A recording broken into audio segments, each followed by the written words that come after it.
नंदू एक बहुत गरीब आदमी था। जो कुछ भी काम उसको गांव में मिलता था वो छोटा बड़ा नहीं जानकर सारे के सारे काम कर लिया करता था और बहुत कुछ पैसे भी कमा लिया करता था। नंदू की पत्नी सीता और उसके 2 छोटे छोटे से बच्चे थे। नंदू अपने पत्नी और बच्चों के साथ बहुत खुश रहा करता था क्योंकि नंदू की पत्नी भी बहुत ही अच्छे और सच्चे मन की लड़की थी। कभी नंदू से ये नहीं कहती थी कि उसे ये चाहिए वो चाहिए या फिर कुछ और चीजें मांगना, घर के लिए कुछ करना, ये कुछ भी वो नहीं सवाल करती थी, जिससे नंदू का परिवार बहुत खुश रहा करता था। लेकिन नंदू सोचता तो रहता था कि उसकी पत्नी और बच्चों के लिए कुछ ऐसा करो जिससे उनको किसी चीज की कमी कभी महसूस न हो। ऐसे ही कुछ समय गुजर गया। उनकी जिंदगियां ऐसे ही चल रही थी। एक दिन की बात है, सीता कुछ काम से बाहर जाती है। तभी उसको सड़क पर एक छोटी सी बच्ची भीख मांगती हुई दिखाई देती है। साहेब, मैं बहुत भूखी हूँ। मैंने 4 दिन से कुछ नहीं खाया और ना ही कुछ पिया है। मुझे बहुत भूख लगी है। कुछ तो दान कीजिए जिससे मैं अपना पेट भर सकूं। मुझे सच में बहुत भूख लगी है। कोई तो मेरी मदद करो। वो छोटी सी बच्ची सारे लोगों से भीख मांग रही थी, अपनी भूख मिटाने की पूरी कोशिश कर रही थी। सारे लोग उस बच्ची को देखते थे और फिर वहां से चले जाते थे, लेकिन कोई भी आगे नहीं बढ़ता था और ना ही उस बच्ची की सहायता कर रहा था। ये सब कुछ सीता दूर खड़ी देख रही थी। उस बच्ची की ये हालत देखकर सीता से रहा नहीं गया था। वो फौरन ही उस छोटी सी बच्ची के पास पहुंचती है और उससे कहती है, अरे बेटी, तुम तो बहुत भूखी हो।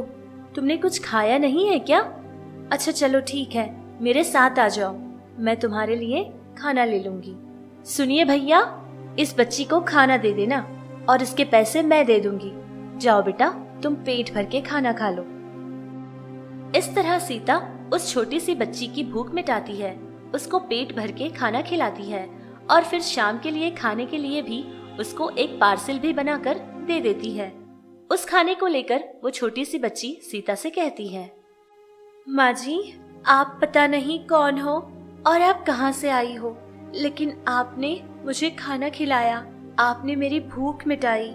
आपका ये उपकार मैं कभी नहीं भूलूंगी। आप जिस चीज से परेशान हो रही हो वो बहुत जल्दी दूर हो जाएगी। मेरा विश्वास कीजिए। अब आपकी जिंदगी में ये सारे दुख परेशानियां और ज्यादा दिन तक नहीं रहेंगी। आपकी जिंदगी बदलने वाली है। अब आप खुशी खुशी जियोगी। उस बच्ची की कही बातें सुनकर सीता हंसने लगी और सोचने लगी, इस बच्ची का पेट भर गया है, इसकी भूख मिट गई है, जिससे ये जो कुछ समझ आ रहा है वो बोले जा रही है। इतना सोचकर सीता वहाँ से चली जाती है। इधर नंदू भी बहुत अच्छे अच्छे काम करता था। जो कुछ भी होता उसके पास गरीब लोगों को दिया करता था। कोई भी आकर उससे कोई सहायता मांगता तो फौरन ही उसकी पूरी सहायता करता था। इस तरह दोनों पति पत्नी सारे गरीब लोगों की मदद करते थे। इनका दिल बहुत ही अच्छा था। ये लोग भी कहने के लिए गरीब ही थे, लेकिन फिर भी इनसे किसी का दुख देखा नहीं जाता था। दोनों पति पत्नी मिलकर समाज की बड़ी सेवा करते थे। एक दिन की बात है, नंदू किसी काम से बाहर जा रहा था। तभी बहुत ही जोरों से एक कार आती है और उसको धक्का दे देती है, जिससे नंदू सड़क पर गिर जाता है।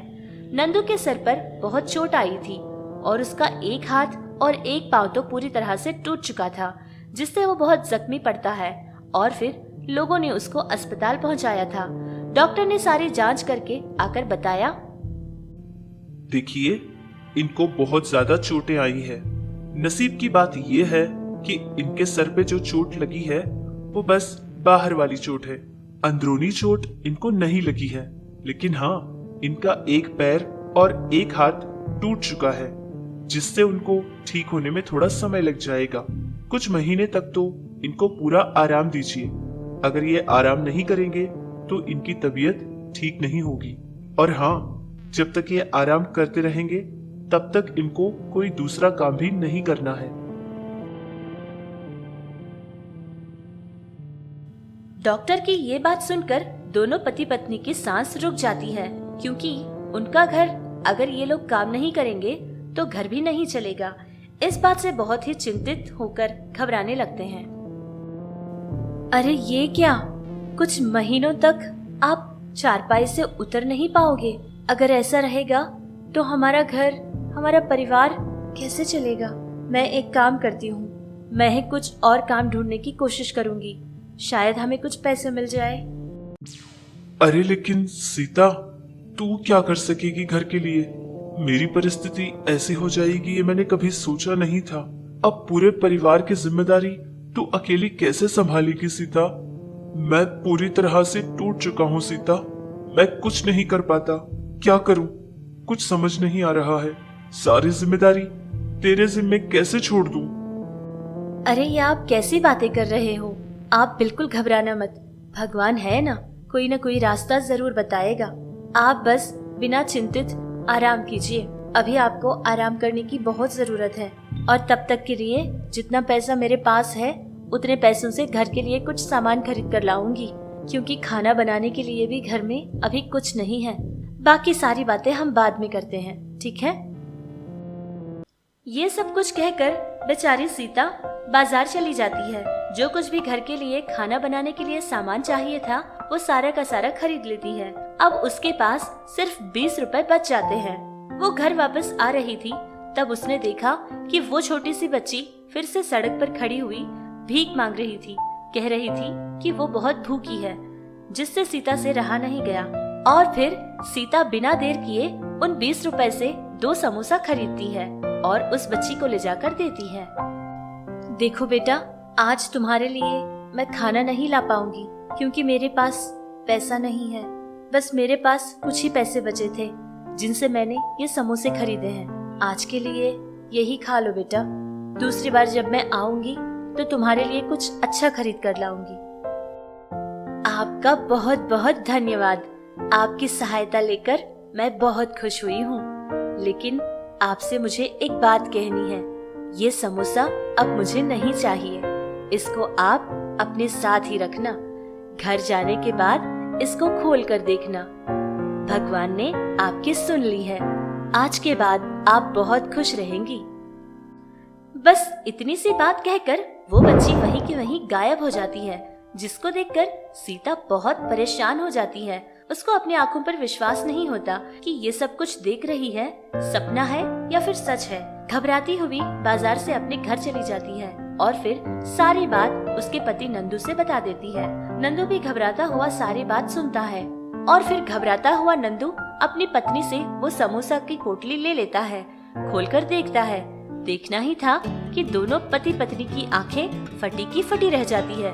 उसमें तो समोसा के साइज में रहने वाले बड़े बड़े 2 हीरे थे, जो कि चमकने लगे, जिसको देखकर पति पत्नी बहुत ही चौंक जाते हैं, लेकिन बहुत ज्यादा खुश भी होते हैं। उनको पता चल जाता है कि वो छोटी सी बच्ची कोई और नहीं बल्कि भगवान का एक रूप था, जो कि आकर उन लोगों की उसने इस तरह से सहायता की थी। और होना क्या था, दोनों ही उस वक्त से लेकर बहुत खुश होकर जीने लगे। उनके बच्चों के लिए जो भी जरूरतें होती थी वो भी उन्होंने पूरी कर ली थी। उन हीरो को बेचकर वो बहुत ज्यादा अमीर हो जाते हैं। अब उन लोगों के पास बहुत बड़ा बंगला, गाड़ी और उनकी सारी जरूरतों की चीजें भी उनके पास मौजूद थी।